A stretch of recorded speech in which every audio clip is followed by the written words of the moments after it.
Bismillahirrahmanirrahim. Bismillahirrahmanirrahim. Assalamualaikum warahmatullahi wabarakatuh. Alhamdulillahirabbil alamin, wassalatu wassalam ala nabiyyina Muhammadin sallallahu alaihi wasallam wa ala alihi wa sahbihi ajmain. Amma ba'du. Minggu lalu kita sudah menghafal 5 dari Asmaul Husna. Materi kali ini kita akan mengartikan 5 dari Asmaul Husna yang sudah kita hafalkan. Asmaul Husna yang sudah kita hafalkan, salah satunya adalah Al-Ghani, yang artinya yang maha kaya. Al-Ghani adalah salah satu dari Asmaul Husna, sebuah nama yang menunjukkan kesempurnaannya dan keagungannya. Dialah Al-Ghani yang maha kaya, maha cukup dan tidak membutuhkan siapapun dan apapun. Nama ini tercantum dalam beberapa ayat Al-Quran dan hadis Nabi Sallallahu Alaihi Wasallam. Nama Allah Al-Ghani disebutkan di dalam Al-Quran sebanyak 18 kali.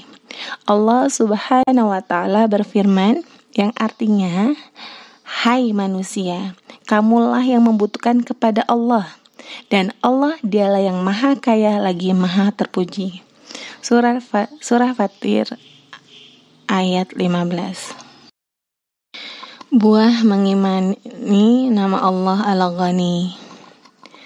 Betapa bahagianya kita saat Allah Subhanahu wa Ta'ala memberikan kepada kita taufiknya untuk hanya beribadah kepadanya.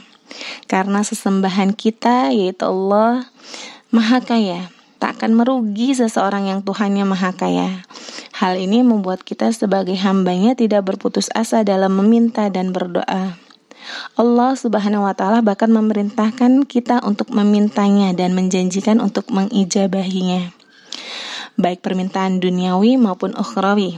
Saat kita bersalah lalu meminta ampunannya, dengan kemurahannya Dia akan memberikan maafnya. Saat kita terdesak kebutuhan, Dialah tujuan kita dalam meminta, niscaya Dia akan berikan.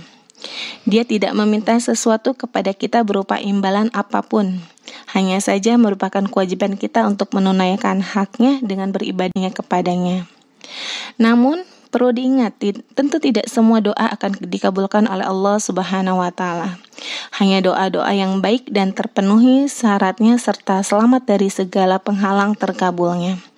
Terkadang Allah Subhanahu wa Ta'ala mengabulkannya nanti di akhirat, atau dengan menghindarkan kejelekan yang senilai dengan apa yang Dia minta. Dengan mengimani nama ini, kita juga menyadari kelemahan sesembahan selain Allah Subhanahu wa Ta'ala yang tidak memiliki apapun. Asmaul Husna selanjutnya yaitu Al-Qawi, artinya yang maha kuat. Asma ini menunjukkan sifat kekuatan pada Allah. Al-Qawi yang maha kuat adalah salah satu nama Allah yang agung. Allah Subhanahu wa Ta'ala menyebutkan nama ini dalam beberapa ayatnya. Allah Subhanahu wa Ta'ala berfirman, yang artinya, sesungguhnya Rabb-Mu dialah yang maha kuat lagi maha perkasa. Surah Hud ayat 66. Allah Subhanahu wa Ta'ala berfirman di dalam surah Asy-Syura ayat 19, yang artinya, Allah maha lembut terhadap para hambanya. Dia memberi rezeki kepada siapa yang dikehendakinya, dan Dialah yang maha kuat dan maha perkasa. Buah mengimani nama Allah Al-Qawi. Allah Subhanahu wa Ta'ala, sesembahan kita maha kuat. Kekuatan kita berasal darinya. Oleh karena itu, kita senantiasa memohon kekuatan darinya dan mensyukuri pemberiannya. Tanpa bantuannya, kita adalah makhluk yang sangat lemah. Kita juga harus menyadari bahwa selaku makhluk Allah Subhanahu wa Ta'ala, kita tidak boleh merasa sombong dengan kekuatan yang dimiliki. Sebesar apapun kekuatan kita, itu adalah pemberian Allah Subhanahu wa Ta'ala. Suatu saat nanti Allah Subhanahu wa Ta'ala akan mencabutnya dari kita. Lihatlah nasib para raja-raja yang sombong di muka bumi ini. Fir'aun, Namrud, dan yang lainnya. Di manakah mereka sekarang? Menjadi apa mereka sekarang? Itulah kekuatan manusia. Oleh karena itu, janganlah seseorang semena-mena dengan kekuatan yang dia miliki, lantas menindas orang-orang yang lemah dan menzolimi sesama manusia.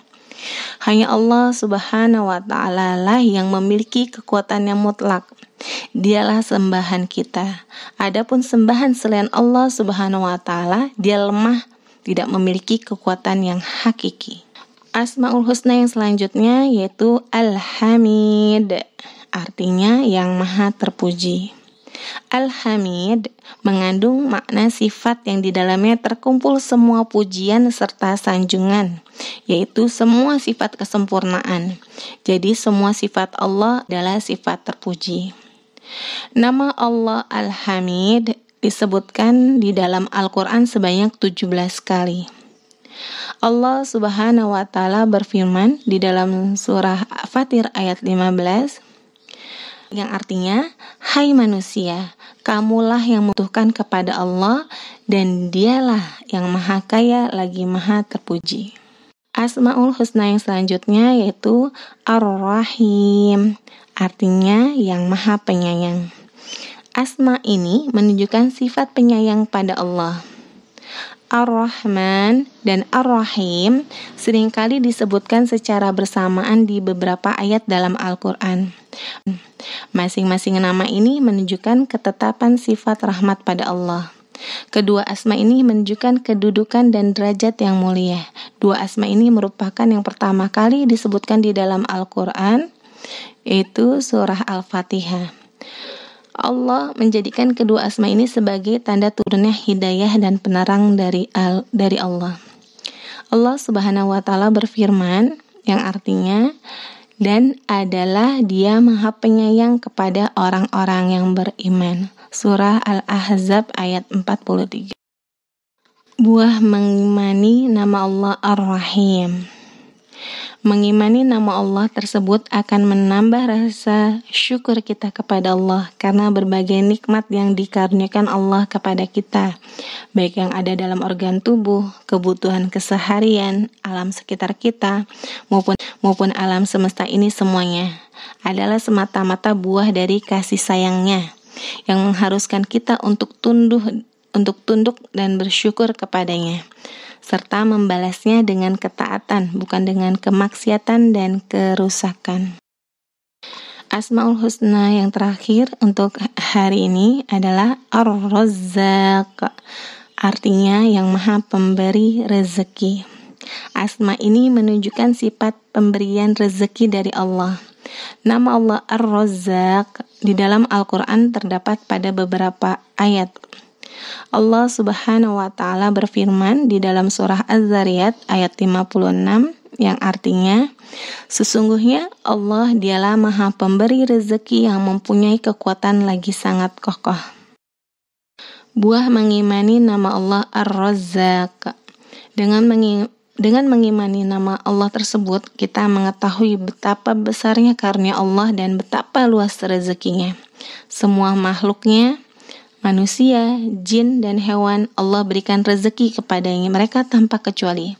Lebih dari itu, Allah mengkhususkan rezeki yang besar di dunia dan akhirat untuk hambanya yang bertakwa. Tentu semua itu menuntut kita untuk selalu bersyukur atas semua rezeki iman dan amal, serta rezeki kebutuhan kita sehari-hari, tunduk kepadanya, memohon kepadanya karena Dialah yang maha kaya dan maha mampu, serta tidak memohon rezeki kepada selain Allah. Siapapun dia, karena pada hakikatnya semuanya tidak memiliki apapun. Justru mereka juga mendapatkan rezeki dari Allah yang maha pemberi rezeki, yaitu Ar-Razzaq.